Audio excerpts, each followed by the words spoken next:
Hello everybody and welcome back to another video. Today I'm going to be doing a 2024 election prediction. This time it's going to be a bit strange, and I guess not as the top name recognizable people out there, but nonetheless I thought this would be an interesting prediction. Today I'm going to be doing an election prediction between Matt Walsh, who is growing in notoriety as a conservative. He's a relatively young man, and he definitely seems to have a future career in politics, and Brian Tyler Cohen, I believe his name, that's correctly. And he is he's a young man on the left wing of the political aisle, Matt Walsh on the right wing.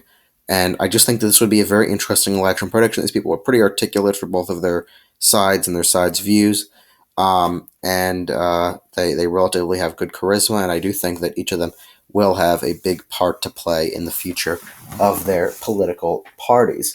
Without further ado, let's get right into our safe Cohen states. I think that Cohen does have a very good West Coast appeal, and winning, of course, Oregon, California, Washington, and Hawaii. I think that he'll also be able to win states like New York, Vermont, Massachusetts, Maryland, D.C., even Delaware by safe margins. Although, as I say before every video, I make my election predictions based off of the current state of the country. I still think that Delaware would be a likely not a likely a safe Democrat race, although something like New Jersey or Connecticut could end up getting into that likely category. Walsh is very popular, or would be popular, getting that safe 125 states. I also think he would manage to win the state of Iowa by a safe margin, and for that matter, the state of Ohio. At this point in time, I think he would. He has the good rural appeal, a good Rust Belt appeal. He understands those problems very well. I believe he used to live there. I think he lives in Tennessee now, so he still is from the Midwest, still from that rural area, Rust Belt area. I do think that he would have that appeal, and he would be able to win there. Anyway, let's get right into our likely Walsh states. I think that Matt Walsh would be able to win Connecticut and New Jersey by a likely margin, as well as the state of Colorado. Not Matt Walsh, Brian Tyler Cohen. I'm just going to say Brian Cohen because I don't think it's a point saying that, or just Cohen.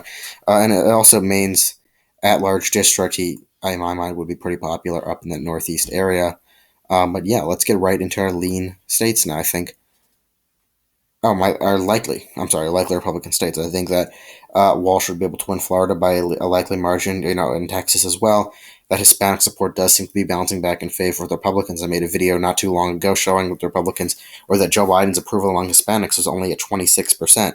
And that is very, very poor for Democrats, and you're going to see that shift happening. You could see New Mexico narrow up. Certainly Texas and Florida will, continue to be Republican states. Texas, although becoming more Democrat, you could see a bit of a bounce back there. It will remain likely Florida. Majority of party affiliates are now Republicans.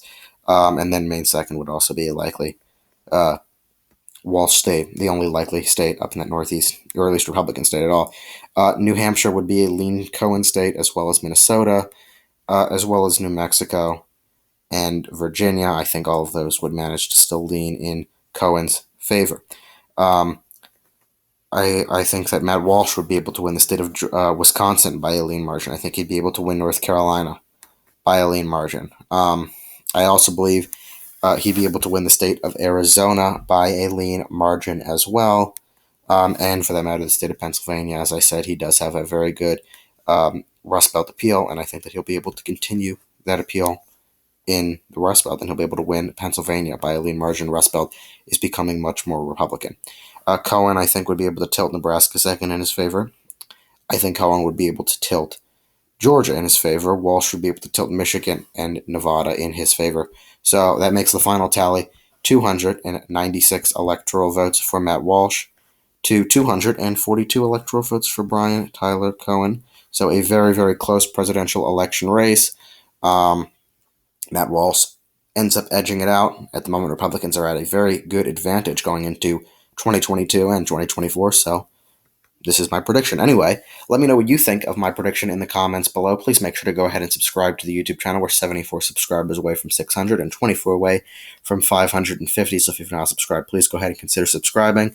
I hope to be able to hit 1,000 subscribers by the end of the year. I'm certainly hoping that it does uptick a lot in the fall when the 2022 midterms happen, but let's get as close to 1,000 as we can. and that will be awesome. But yeah, thank you guys so much for watching, and like the video. Comment below what your thoughts are. Have a great day.